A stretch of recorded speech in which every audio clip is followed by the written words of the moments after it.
Puedo empezar. Shall I Good start then? afternoon, buenas tardes, boa tarde a todos y todas. ¿Escuchan? Estás en silencio. Can you all ¿Sí hear me? escuchan? ¿No? Can you all hear me? Yo sí la escucho. Yes, I can hear ¿Sí her. escuchan? Yes. Okay.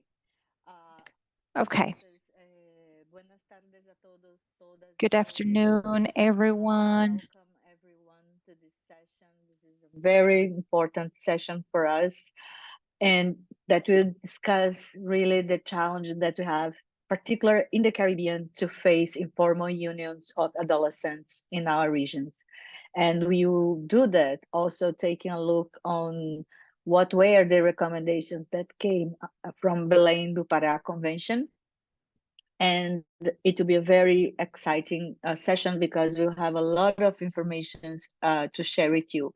I am Alessandra Nilo. I'm the Regional Director for External Relations in ACRO, IPPF ACRO. And this is a session that would like to share more information and to allow us to hear from our expert invited. And soon you know more about our guests. So one of the information that is very striking us is that in Latin America and the Caribbean, 1 in 5 women marry or enter into a union before the age of 18. This is the only region in the world where child marriage rates have hardly decreased over the past 25 years, and where informal unions without official registration are far more common than formal marriages. Like governments, the Latin American, the Caribbean governments, they have committed to eliminate all harmful practices such as child, early and forced marriage, and female genital mutilation by 2030. As you know, it is also part of our SDG agenda, the Agenda for Sustainable Development Goals. But it's still a challenge for all of us because despite all those commitments signed at the UN level, child, early and forced marriage and unions are still a barrier for many girls and young women, and it really has impeded their rights to be fulfilled. So 2024, as we all know, is a year where we are celebrating the 30th anniversary of the Inter-American Convention on Prevention, Punishment, and Eradication of Violence Against Women, adopted in Belém do Pará, that is known as Belém do Pará Convention, which is the main regional instrument that we have to address violence against women as a violation of their human rights. But every year, every time, every moment that we meet, I think we dedicate much more time to discuss the challenge before us than to celebrate the victors. Of course, it is absolutely imperative to celebrate the victors, but it's also important, equally important, not to give up and continue denouncing the barriers that we have been facing in order to have Belém of Pará conventions fully implemented. I think it's also important to highlight that this conversation is happening here in Latin America, what is a region that is marked by huge inequalities, that we are very aware of that, and those inequalities and conditions related to economic status or race or ethnicity or, you know, depending on the gender orientation that you have, all those conditions are really uh, implying are, let's say, adding more vulnerability to this context and to this conversation that we have here today. So women, sometimes they are really forced to go into those early marriage, and this is the situation that we just have seen repeating and repeating and repeating in our region. So this is a very important moment to us to have this conversation. I think this is also part of our preparation for what is coming in 2 weeks, which is the regional forum for that will be discussing population and development issues. That is also an agenda that tackling into those perspectives that we are bringing here today. And this is also strategic because most of the time, those girls, young girls, they do not have opportunities to speak up about their own situations, their own conditions. So this is a moment that we need really to pay attention to and to collaborate with all colleagues, all partnerships to identify and map out friendly governments, because there is still a long time away. I would say there is still a long path ahead for us to control these situations, to make sure that all women and girls, particularly the girls and adolescent girls, they will have much more access to information, better conditions of life, and they will be able to escape to this situation that is not a fate, to be in an early marriage or a forced union or early unions. It's not a fate. It is just a result of these inequalities that we face in our region. So I'd like to welcome all of you and to give the floor to Gabriela Garcia from IPPF ACRO, who will be facilitating the session and introducing our panelists. Gabriela, you have the floor. Thank you very much. Muchas gracias, Alessandra, y gracias a quienes pudieron Thank you so much, and thank you everyone for joining us today. As Alessa already mentioned, the goal of this call is to evaluate or assess the situation of early unions in our region, and we wanted for this, we invited an amazing speaker who has just recently published a brief on this topic and is focusing on the Caribbean. So we wanted to take this opportunity to invite her to speak about this brief. This will be the first session out of 3 that we want to host throughout the year around this topic. So we are really glad to have this space and to have Dr. Hosein speaking about this comprehensive research that she conducted. Dr. Gabrielle Jamila Hosein has a BA in political science from the University of Toronto, and also she's a master in philosophy in gender and development studies from the University of the West Indies, and a PhD in anthropology from University College London. Her current research areas are politics and women's leadership, Indo-Caribbean feminisms, masculinities, and gender-based violence. She is a lecturer and head of the Institute for Gender and Development Studies and has been involved in Caribbean feminist movement building for 25 years. Today we have the privilege to have her as a speaker, and she will be talking about the research she conducted from 2021 to 2023 on child marriage and early unions in the Caribbean, commissioned by UNICEF under the Spotlight Initiative's Caribbean Regional Program. So without further ado, I will now give the floor to Dr. Hosein so she can present about this vast topic that she is studied through her research. So please, Dr. Hosein, you have the floor. Good afternoon, everyone. And thank you very much for this opportunity to present some of this research. I'll be presenting today on this study that was completed for UNICEF. It comprised 48 life histories, 6-day knowledge, attitude, and practice questionnaires with adolescent girls and 12 focus groups. It was a massive data set. We're not going to get through all of it today, and I hope that we can get back together in a few months' time for a part 2 of this session, looking specifically at what the adolescent girls reported in their survey. Today, I will be introducing you to a little bit of the life history data if we get a chance. I also want to give credit to this research brief that was written by Maestral International based on the study that I did, and I've drawn from Maestral's research brief as well. The research brief is available, open access for download. You just have to Google it. And so any information that you would like about the research, you should be able to find there. I won't spend a lot of time on this, just to say that CEFMU is the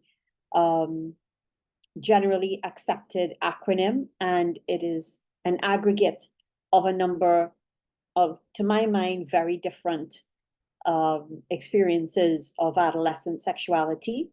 And I think it's important that we understand that each of these are slightly different, but all of them have particular vulnerabilities that cohere because of the intersections of age and gender and adolescent girlhood, therefore, and then, of course, the context that girls live in. But for those of you that are new to this field, this is what we mean when we talk about child early and forced marriages and unions. As was mentioned earlier, and which I won't go over again, typically we think about these resulting from gendered norms. CEFMU is considered to be a violation of girls' human rights because of the impact that it has on their lives, and are considered to be a form of gender-based violence. And there are a number of reasons for that, but also has to do with the fact that adolescents up to a certain age are not considered to be able to consent. There are challenges with that, but also the girls are considered to be in such circumstances that allow them to be exploited, and in which both their life circumstances are already so harmful, but in which adolescent unions reproduce such harm that CEFMUs are considered to be a form of GBV as well. So this is important context. There are a number of international instruments that guide the work in this area globally as well as regionally. I won't go over these. Many of you would be familiar with these already. And finally, of course, the SDGs. I do want to mention SDG Target 5.3, which aims to eliminate all harmful practices such as child early and forced marriages. And this is tracked by states recording the number of the proportion of women who are married before 15 or before 18. It is important, therefore, that we make sure that governments produce census data. Secondly, I want to draw your attention to Target 3.7, which is about ensuring universal access to SRHR services. And that is a major struggle for adolescents in our region, but a very important one. This has been mentioned before, so I won't go over it again.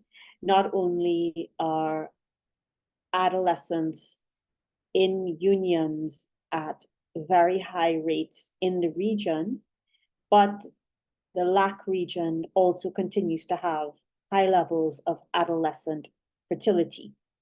And I think this is key because adolescent unions are typically accompanied by unplanned pregnancies with a range of negative consequences for girls.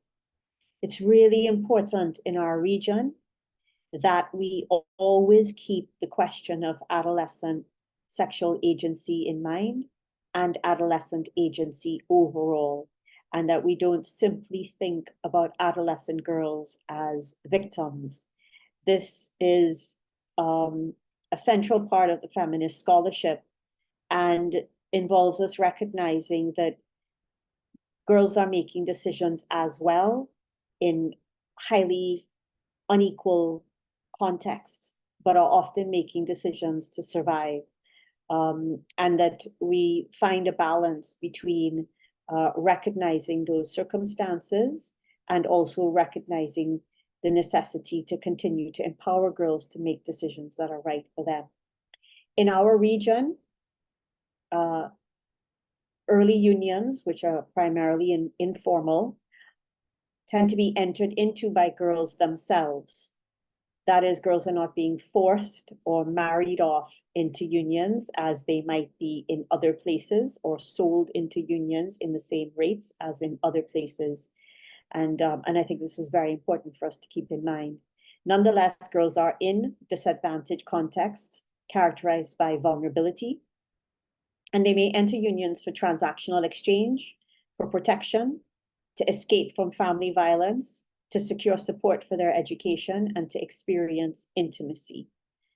In Haiti, there are additional reasons where girls are forced into marriage with perpetrators of sexual violence, in particular kinds of settlements that are done. And I think that is one example, but is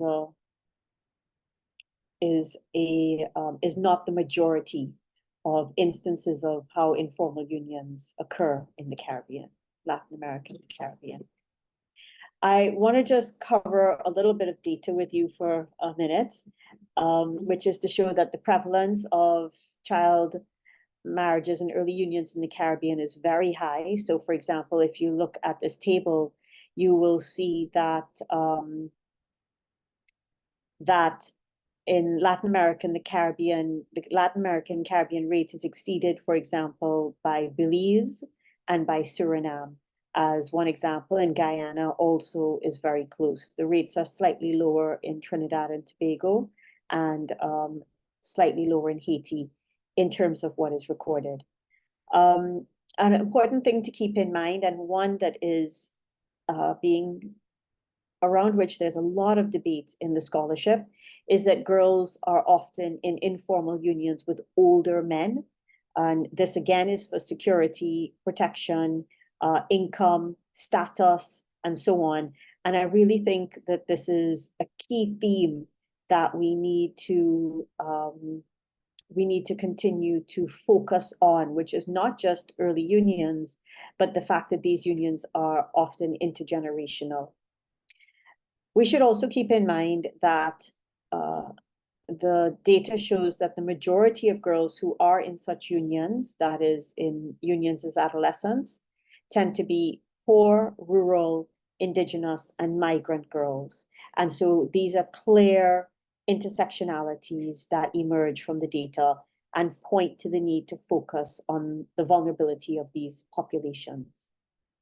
These girls are most vulnerable to things such as child sexual abuse, witnessing or experiencing family violence, educational exclusion, having unmet needs, and those include having unmet emotional needs, of course, being vulnerable to predatory adult masculinity, early domestic responsibilities, and social and economic insecurity.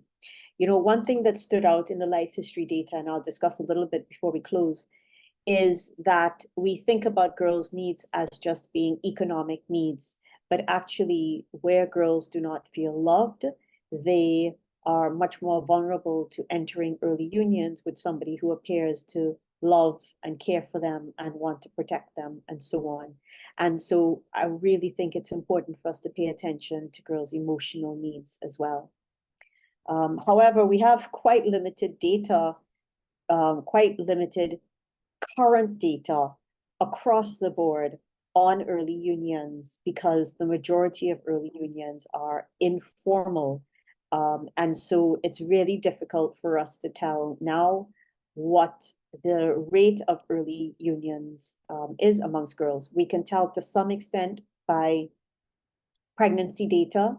We can tell to some extent about vulnerability from school dropout data, but unless census data or multi-indicator cluster survey data demographic data continues to ask the question about whether or not girls are in early unions, we will continue to not know the rates. In terms of drivers, poverty, economic dependence, and insecurity are real drivers. As I've said, there's hardly recent poverty data that is available to understand what is happening with youth. However, we do know that across the region, and here is some recent data for some of the countries, that girls' unemployment rates are higher than boys. And when girls are unemployed, they are much more likely to be vulnerable to or seek security from older employed males. So girls' unemployment is a driver for entering early unions. Another driver is violence and abuse. There's an intersection between violence against children and family violence as witnessed by children, and also experiencing IPV in early relationships, so that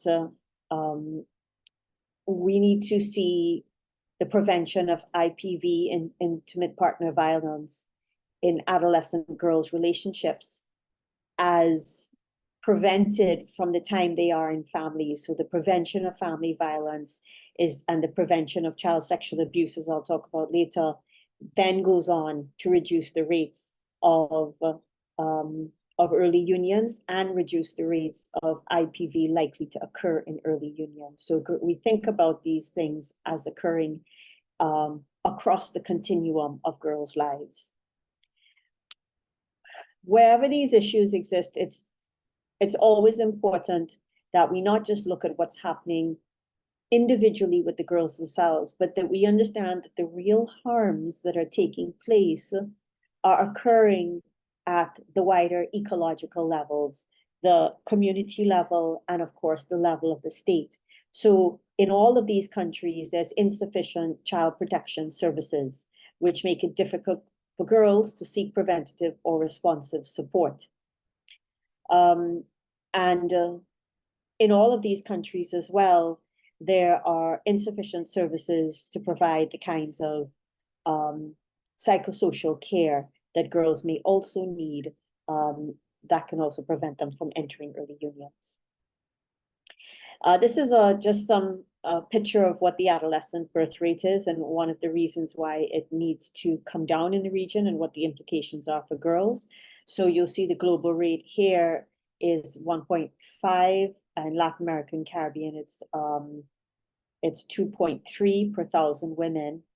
But you'll see in Belize, it's quite high. In Haiti, it's quite high. In Suriname, it's quite high. In Guyana, it's quite high, above the global average for those girls who are under 15, as well as in Belize, in Guyana, in Haiti, and in Suriname for girls 15 to 19 years old. In Trinidad and Tobago, for example, 1 in 9 births, 1 in 10 births are to an adolescent girl who is under 19. So these are then going to have social effects as adolescent teens can't find the supports that they need to continue their education, to be able to earn a livelihood, and to be able to raise their children.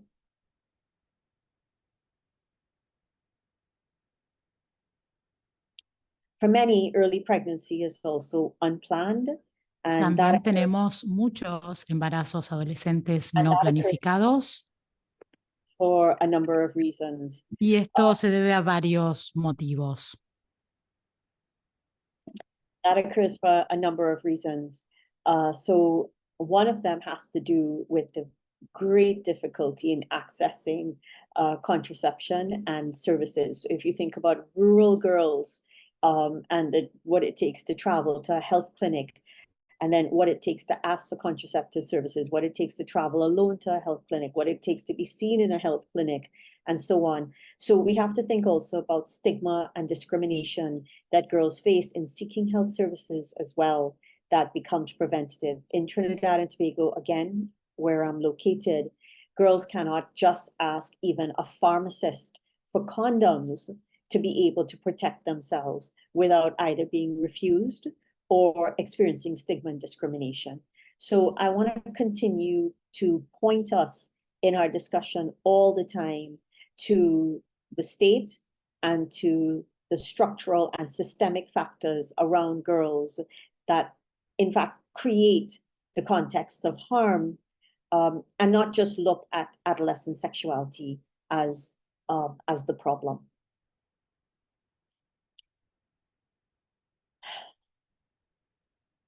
Lack of access to education is also a driver. So not just poverty, as I just mentioned, and not just lack of access to sexual and reproductive health services. For example, more than 1/3 of girls in Belize and almost half in Guyana are not in employment, education, or training. And being in school is known to be one of the most effective ways to protect against early unions. And we're not sure, and there's a kind of relational basis for that. On the one hand, when you're no longer in school, you have fewer choices, and a union may present itself as much more of a secure option. But equally, entering in a union can cause school dropout. So retaining girls in school is absolutely key, although secondary schooling is not a preventative factor by itself. The other thing about being in school is where there are school-based sexuality education programs, those can also provide protective factors for girls. And so for those of you that are around the region that are engaged in advocacy to provide health and family life education or comprehensive sexuality education in schools, this is not a small or an insignificant struggle.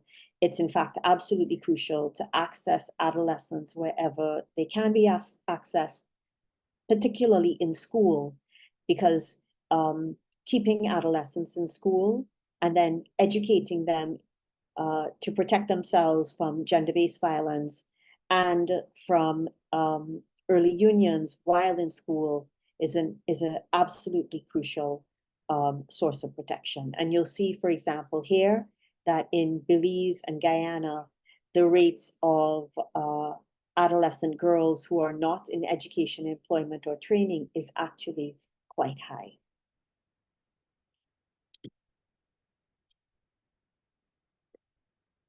I wanted to include this so that you could be very clear that the issues that we're talking about, again, are not simply ones of adolescent sexuality, but have to do with the conditions of girls' lives for which states and, of course, the societies within which girls live, and, of course, the systemic and structural relations around them have responsibility.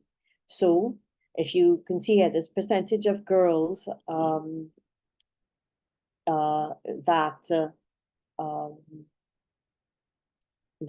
that then end up in early unions is impacted by a number of factors. And you'll see the greater vulnerability of rural girls, much more than urban girls. If you look towards the middle of the chart, you will see that those girls that are poorest have a much higher vulnerability than those that are richest, as you can see on the low end of that. And then Indigenous girls also have an especial vulnerability, not just because they tend to be much more likely to be in rural areas, not just because they may have much lower access to other opportunities, including educational opportunities and employment opportunities, but also because they face particular kinds of stereotypes and particular kinds of a particular way that they are seen and treated as Indigenous girls that is related to a wider vulnerability of Indigenous communities in our region as well.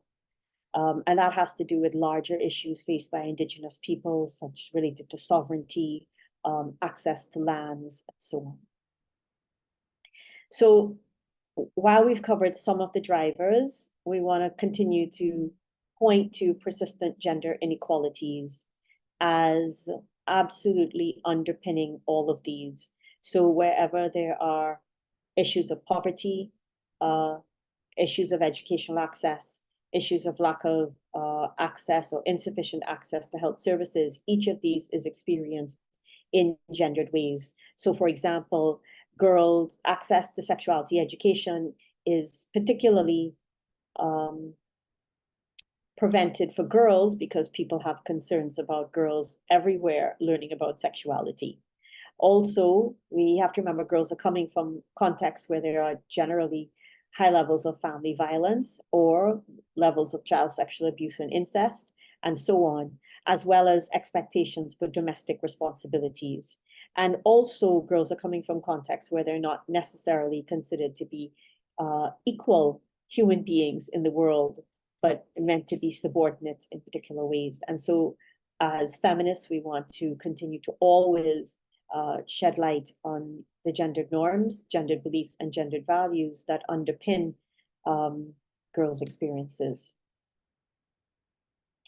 Gender inequality also influences girls' experiences of marriage, such that the same gender norms that influence assumption about girls' rights to an equal education or their responsibilities for domestic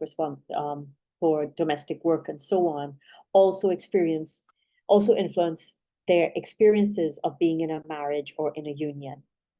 I want to also just point to conflict, climate crisis, and humanitarian crises, which cause disruption, increase poverty, and also prevent access to basic services, and point to the increased and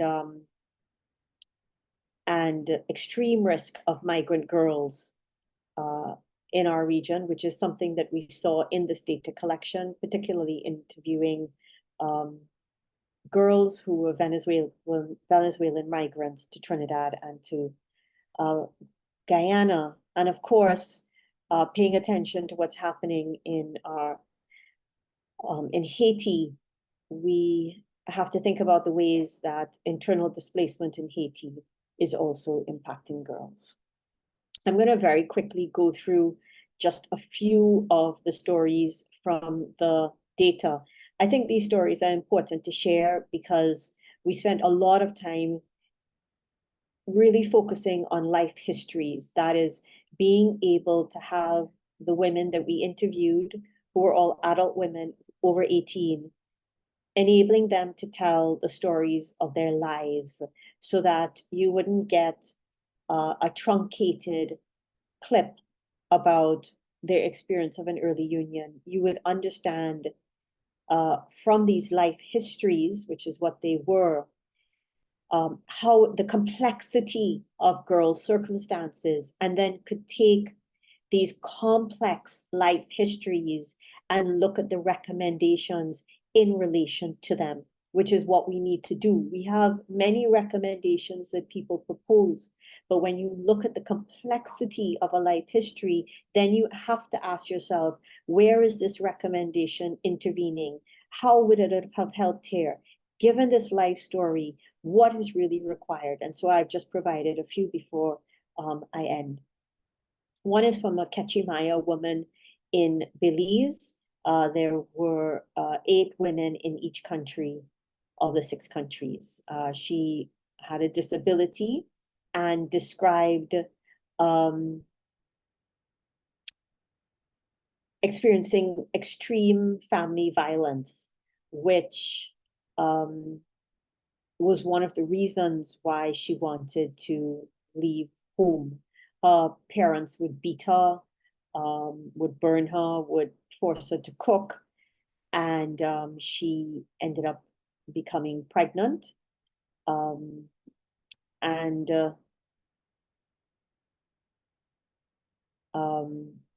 story of how she became pregnant tells you something. She said, "I was still living by my parents. He didn't have a house when he engaged me. He just came to live with us when he engaged me. I was 15. Then my mother told me I better answer that man or else my father would lash me. I was tired of getting lashing. That's why I answered him." Now that I get here, I regret it. It would be good to get the lashing than to have the man. This is an example of how girls wishing to escape family violence may be forced to enter a violent early union from which they also want to escape. It's also an example of how the intersections of intimate partner violence and child abuse in girls' lives may occur.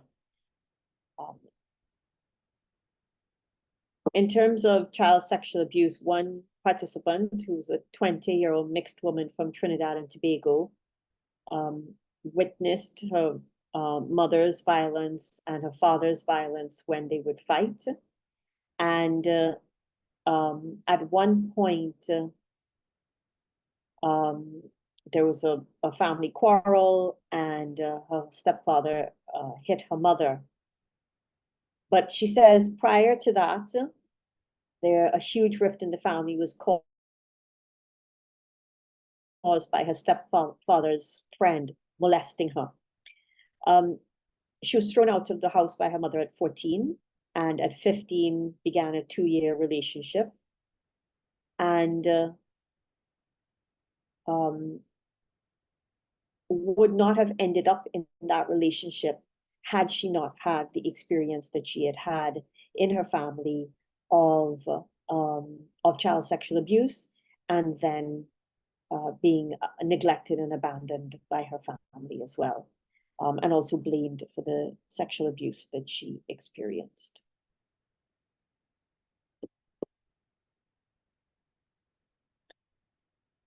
Girls also experience unwanted and forced sex. So another woman from Trinidad and Tobago talked about having an 18-year-old boyfriend when she was 15. And her boyfriend forced her to have sex with him, thinking that she was not a virgin, and that she already had a reputation. And would also manipulate her into having sex, saying, if you don't do this, it's because you don't love me, you don't want any relationship with me, and so on. And he would also threaten her with infidelity, saying he could get this somewhere else and he doesn't have to get it from her alone. And she then became pregnant and miscarried and so on. And she felt raped many times by her boyfriend, in other words, coerced into sex. And I don't think that this is an unusual experience for girls to report, because in interviews, I don't have it here, but girls talked about being unsure if they wanted to have sex for the first time many times when they did.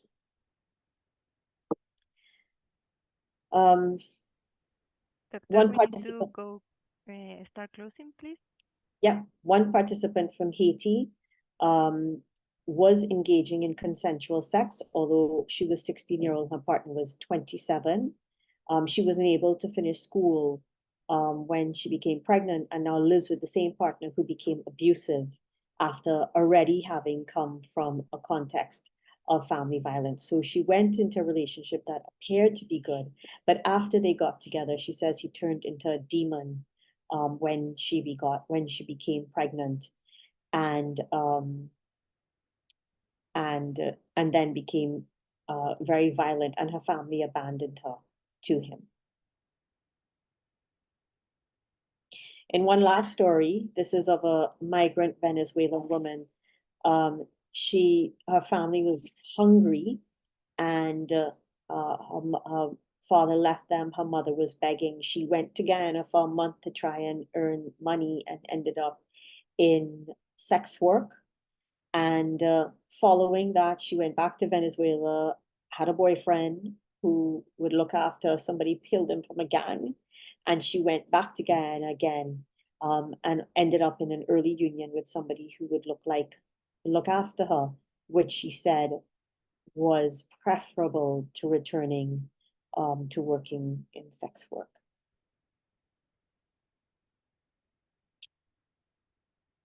I just wanted to include this slide. This slide is every one of the girls or women that we interviewed said that they would like to have access to sexual and reproductive health and rights education, counseling, and services. All of them, even ones who engaged in consensual sex as teenagers, even ones who had unplanned pregnancies, even ones who regretted those kinds of decisions, said that if they had had access to the information, they would have made other decisions. And I'm going to conclude here. Just to say that any approach needs to recognize structural factors and not just blame girls and their sexuality, to keep in mind what women's main regrets were: not finishing school and having unfulfilled career aspirations and economic dependence, and for all of them having access to the kinds of SRHR services that they need. Thank you.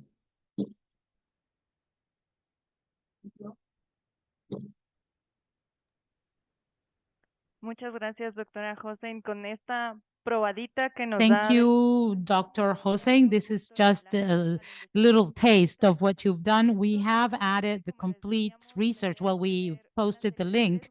We just wanted to, well, this will be the first of 3 webinars, just a teaser, so that we can then delve into this situation of early unions in the Caribbean, and also what we call informal unions, because we believe it's important to acknowledge that is in this region, as the doctor has just said, we include several things in one word, and we need to have different answers according to the different structural factors and causes. So both for the doctor and for us at IPPF, it's really important to make it visible that it's not the same thing everywhere. It changes according to context, and answers must fit each one of these cases. And also, we shouldn't lose sight, as she said at the beginning, the issue of agency, and where the adolescents have the ability to make their own choices and decisions.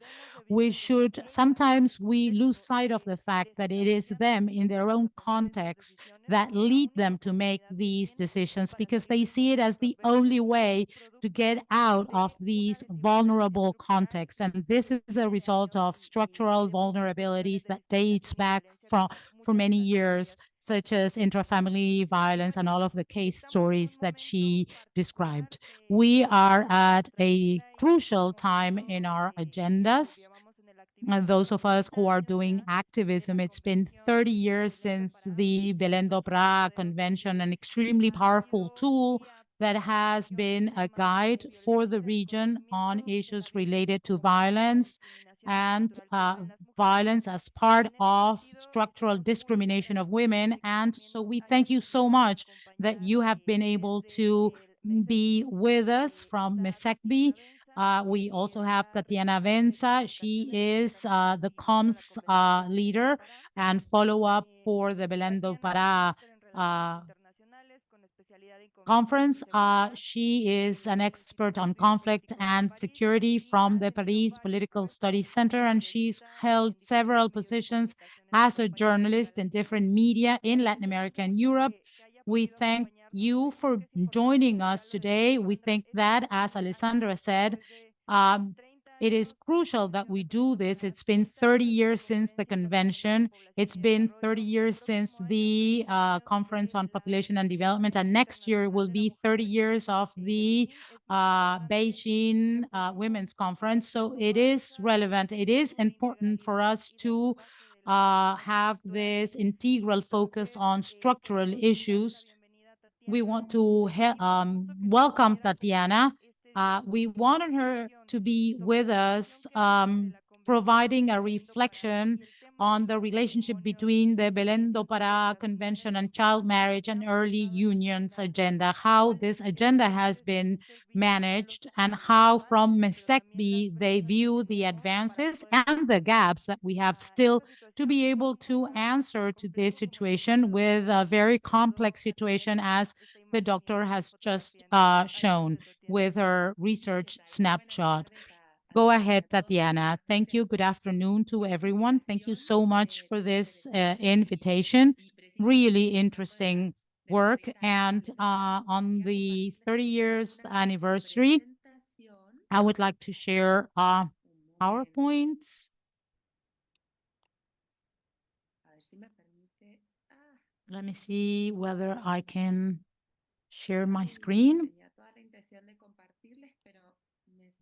I wanted to share this PPT, but then it's talking about some systems parameters, and I don't really know how to do this.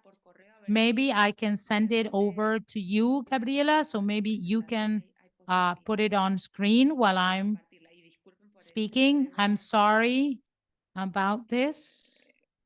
It's an unexpected glitch.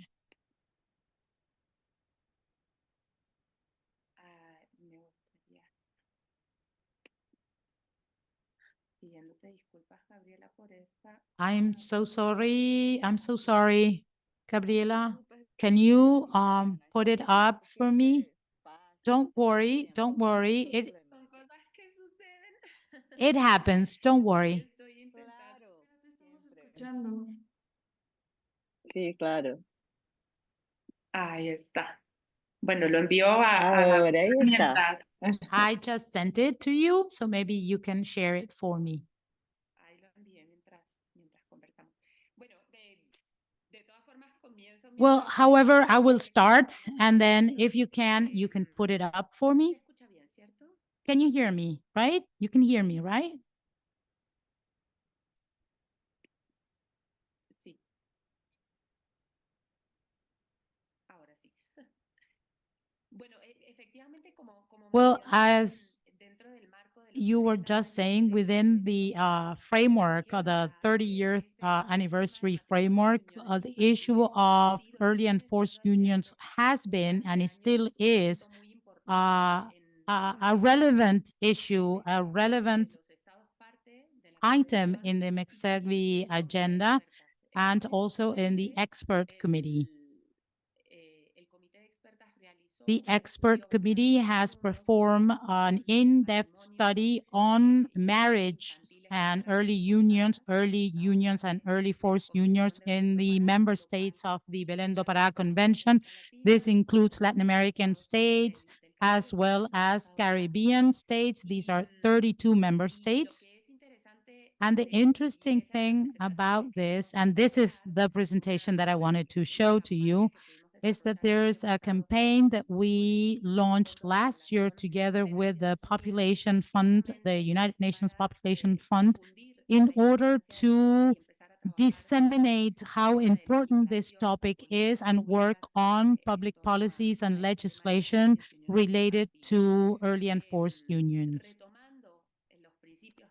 Going back to the Belem do Pará Convention principles and what our experts have been assessing and making some recommendations. And as Alessandra said in her introduction, the convention is the first treaty 30 years ago, international level, that sets the basis saying that violence against women is a violation to their human rights. And as of that acknowledgement, then there's an acknowledgement of the state's obligations. They have the obligation to punish and also the positive obligation to prevent and eradicate violence against women. So within the positive obligations or mandates, if we read the convention, there are several articles that are key because they provide a map that are Article 9 on one hand that acknowledges and recognizes that the member states need to consider the vulnerabilities of specific groups of women, amongst which we have girls under 18 years old. And then we have very specific mandates derived from Articles 7 and 8 that deal with abolishing and modifying current laws and legislations and legal and constitutional practices that sustain violence against women. So these are some of the topics that come up in the hemispheric report. I will share the link in our chat so that you can read it at length. This report assesses legislation of member states in Belém do Pará and identifies that there are still permissive legislation, that is to say, that allow, so to speak, early and forced unions of girls. And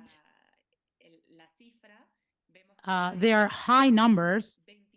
We have 22 countries in our region that still allow, with some exceptions,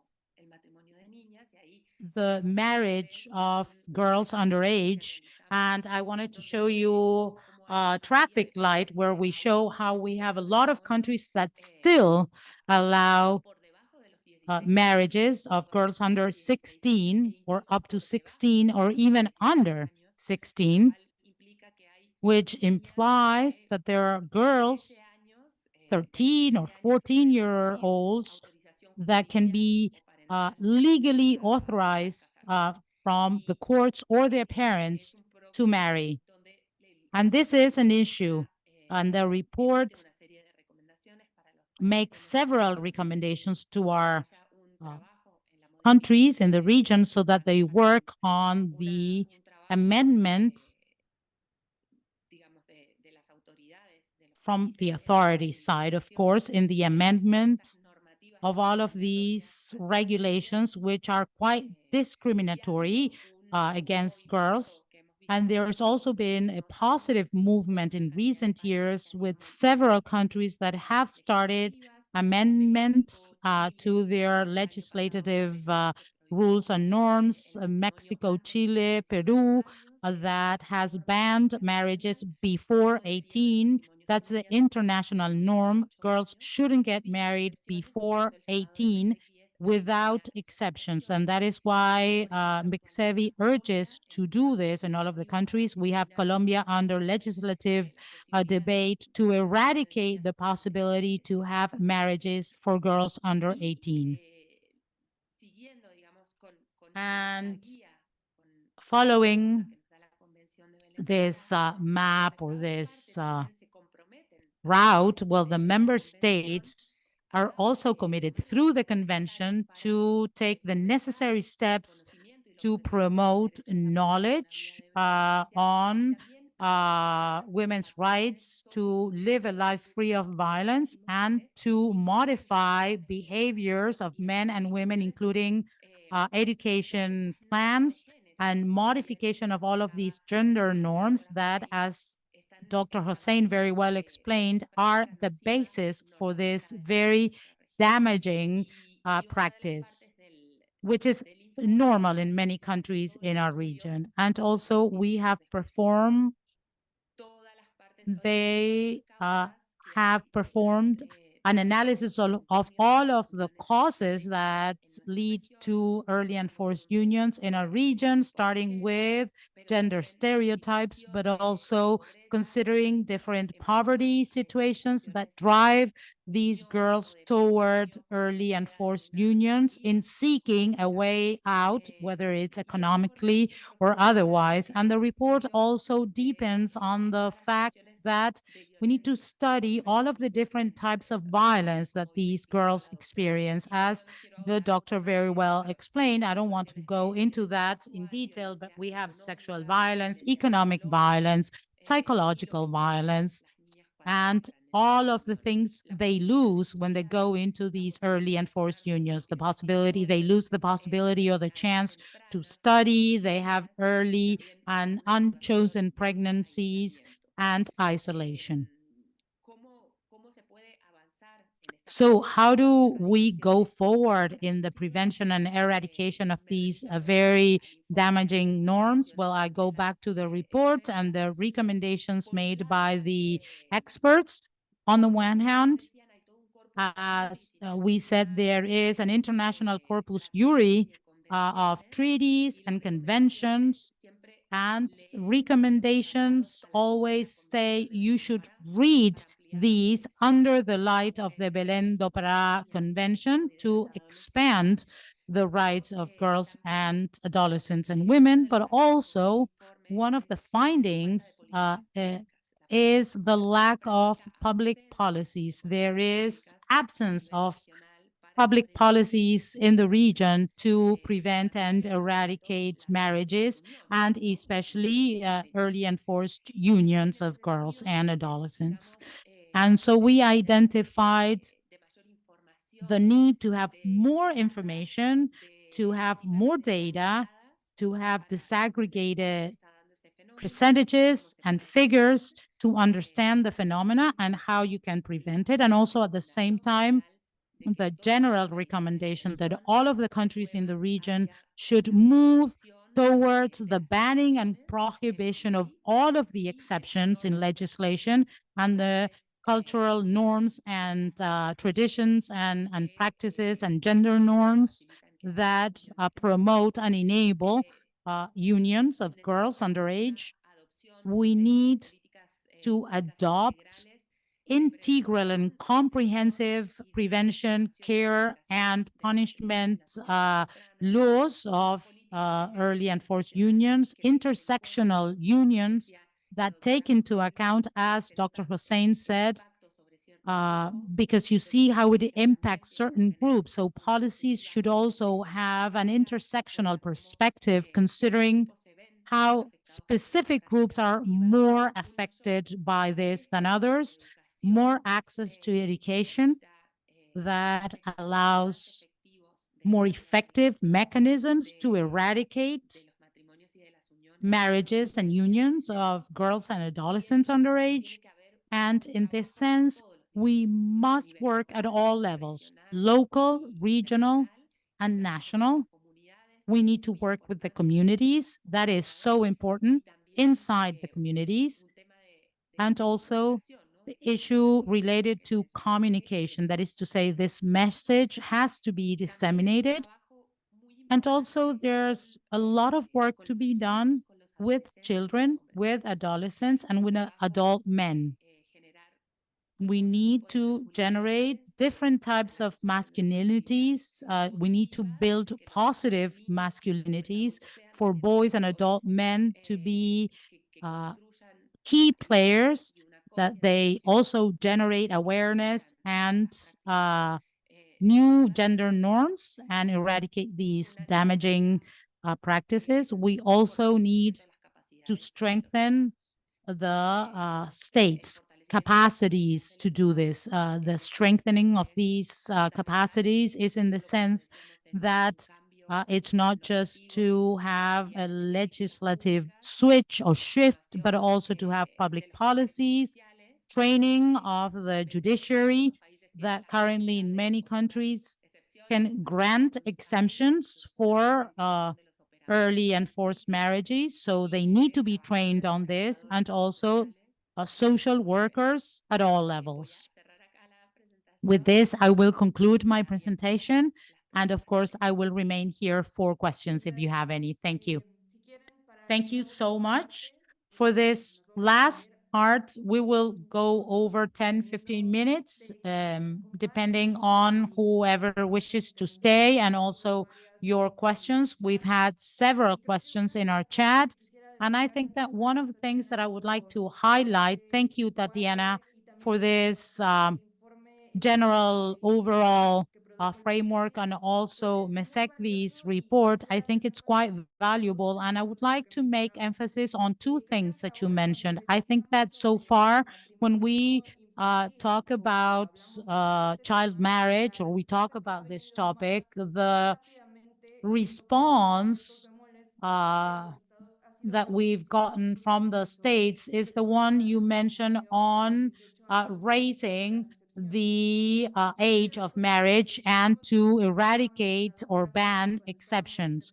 And one of the things we were talking with Dr. Hosein when we were preparing this webinar is that when you talk about early unions, well, this is the most unprotected part of the topic. We've made some progress in legislation, but the complexities behind early and forced unions that Dr. Hosein mentioned in her presentation, and this is of course related to lack of access to education, historical and structural discrimination against certain populations such as indigenous populations or Afro-descendants, And this has some sort of taboo around the exercise of adolescent sexuality. So once they are sexually active amongst their peers, they have barriers to have access to sexual and reproductive rights services and contraceptives, because there's a lot of control on adolescent sexuality. And these are the social norms that end up pushing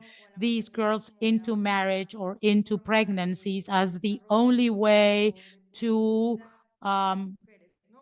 enable women to develop, such as a way out, as Dr. Hosein has very well expressed. So these recommendations that the hemispheric report mentions are very important regarding how integral public policies must be.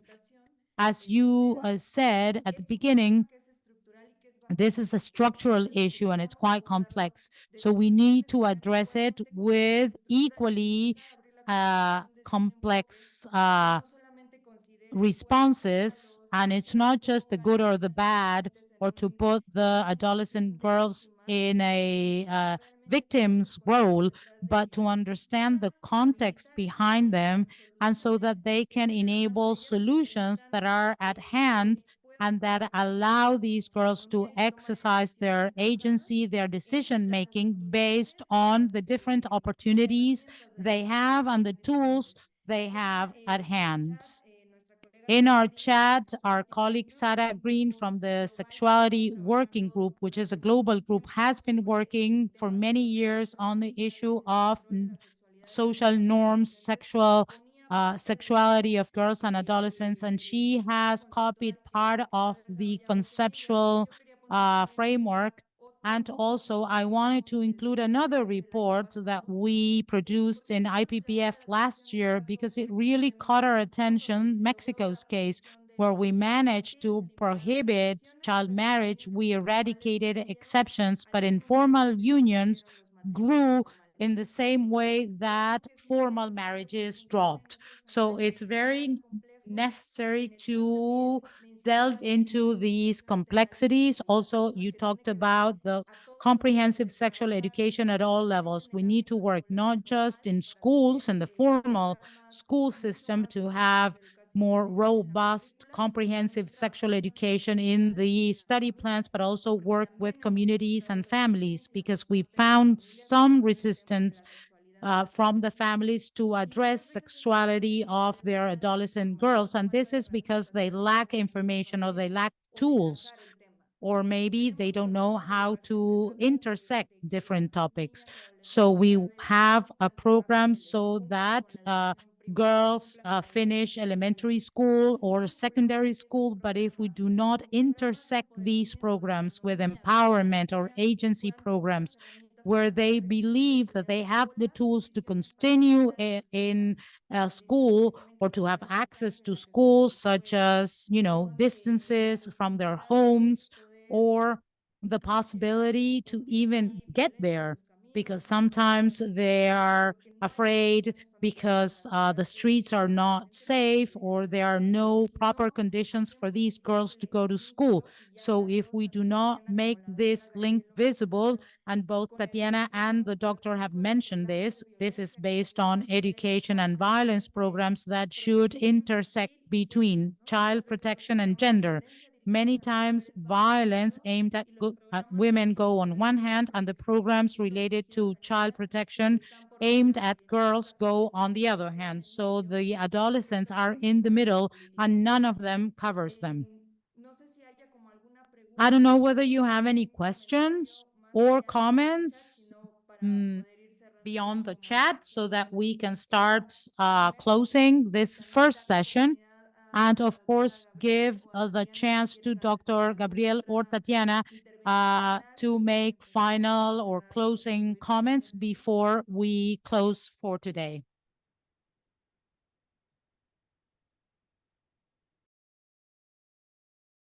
Doctora Hosein, ¿alguna como Dr. Hosein, any final reflection? There's a question here in the chat box.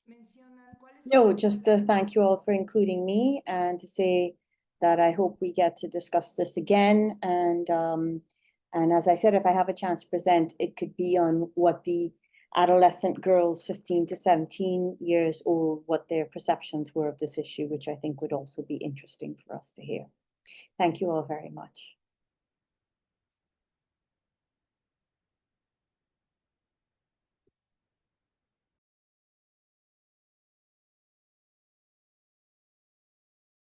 Tatiana, ¿algún comentario más que quieras hacer? Tatiana, any final reflection No, before we me close the pareció muy session? interesante lo que decías sobre el tema de I thought it was really de las políticas interesting what you públicas mentioned about public que estén policies conectadas. Justamente estaba leyendo that las recomendaciones del informe que intersect. I decían was reading especialmente eso, ¿no? Que deben estar the conectadas recommendations of the con diferentes report, áreas, con las and áreas de prevención they del embarazo affirm adolescente, that they de should igualdad de be, they género, should de la intersect prevención de la with violencia a sexual prevention y del of maltrato sexual infantil, violence and para atacar child de raíz todas las causas violence. que se So estaban mencionando, ¿no? to tackle the Sobre todo root desde la causes presentación de la doctora Hosein that y were también la mentioned, necesidad especially that Dr. Hosein del mentioned, and also empoderamiento de the las niñas, need del to empoderamiento de las mujeres, empower de la educación girls sexual e integral, del through empoderamiento CSE, económico, obviamente no solo de economic ellos, sino de sus empowerment, not familias, only of girls, but para also of que their families. también en todo este tema de las uniones So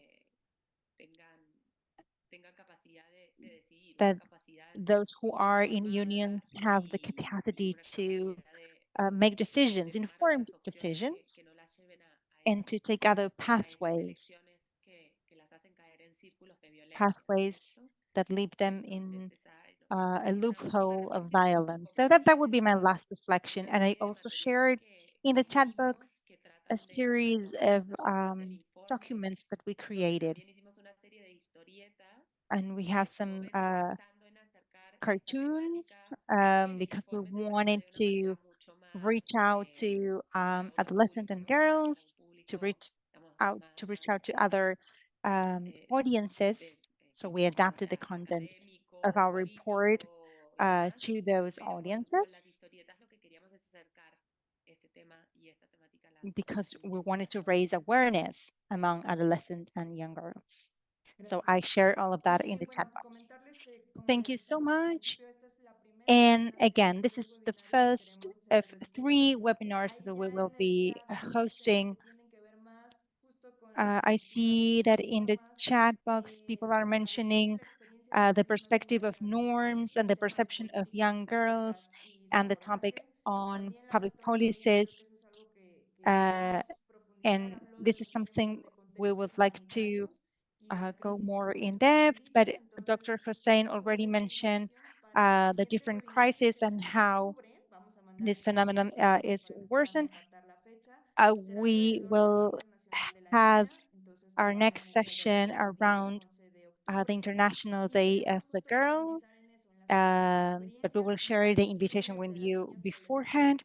But en la we will investigación que delve la doctora into the Hossein hizo es perceptions of súper the completa, girls más between allá de el 15 pedacito que to nos mostró 19 hoy. years Tiene old. una parte súper rica de Dr. Hosein's entrevistas con research is adolescentes entre 15 y very 17 rich años, in terms que of queremos sacar interviews provecho and y tener una sección the específica para perceptions of poder the profundizar en el tema. girls and Y ya adolescents. So we para want to principios del devote a próximo año whole sería la session tercera around this sesión, topic. donde estaríamos entrando And más our en el last tema session de las políticas will be públicas y de devoted los to public contextos policies también que se cruzan y and donde podemos profundizar más en contextos interconnected humanitarios. Entonces, context and agradecer humanitarian context. infinitamente So el interés. without Nos further ado, estaremos thank you so much for compartiendo las joining us invitaciones para que today. aparten la We fecha de los will siguientes share webinarios. Agradecer the enormemente a la invitations for doctora the Hosein next por querer compartirnos webinars. Special esta thanks to investigación. Dr. También Hussein. yo creo Thanks que es for de empezar a hacer sharing desde with hoy, us empezar a your ver cómo se uh, empieza a analizar mm, este tema.